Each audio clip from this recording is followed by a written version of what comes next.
కూటమి ప్రభుత్వంపై మాజీ మంత్రి ఎమ్మెల్సీ బొత్స సత్యనారాయణ విమర్శలు చేశారు. సీఎం చంద్రబాబు ప్రజల్ని మోసం చేశారని, హామీల గురించి అడిగితే తాట తీస్తామంటున్నారని మండిపడ్డారు. ఉమ్మడి తూర్పు గోదావరి వైసీపీ విస్తృత స్థాయి సమావేశానికి ఆయన ముఖ్య అతిథిగా హాజరయ్యారు. చంద్రబాబు హామీల అమలు 40% ఓటు శాతంతో ప్రతిపక్షంలో ఉన్న వైసీపీ బాధ్యత అన్నారు. నాలుక మందంతో కార్యక్రమాలు చేస్తే ప్రజల తరపున ఉద్యమిస్తామన్నారు.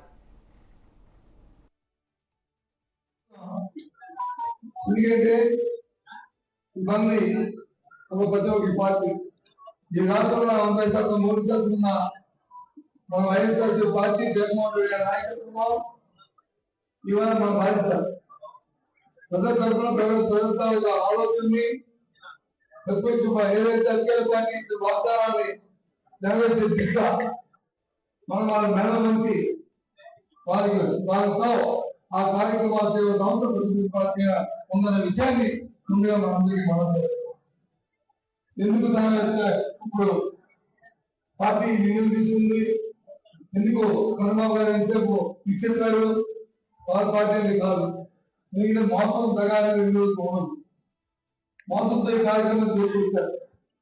సంవత్సరమైంది ఇవాళ ఈ ప్రభుత్వ అధికారంలోకి వచ్చింది.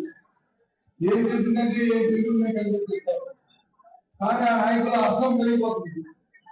అడిగితేనంట మీరెవరు నాలుగు మండమా అంటున్నారు, అడిగితే తాను చేస్తామంటున్నారు, అడిగితే లేనిపోయి మాట్లాడుతున్నారు. ఈ వేదిక ద్వారా ఈ బతుకు పెద్దగా పౌరంగా వాళ్ళకి మనం చేస్తారు. వాళ్ళకి చెప్తున్నాం, ఇది మా బాధ్యత. మీరు ఎన్నప్పటికీ కూడా మేము మెల్లబట్టి మీతో ఈ కార్యక్రమాలు మీకే వాగ్దానం దిశగా ఇవాళ కార్యక్రమాలు చేయిస్తాం. ఈ మధ్యకాలంలో మనం చూస్తున్నాం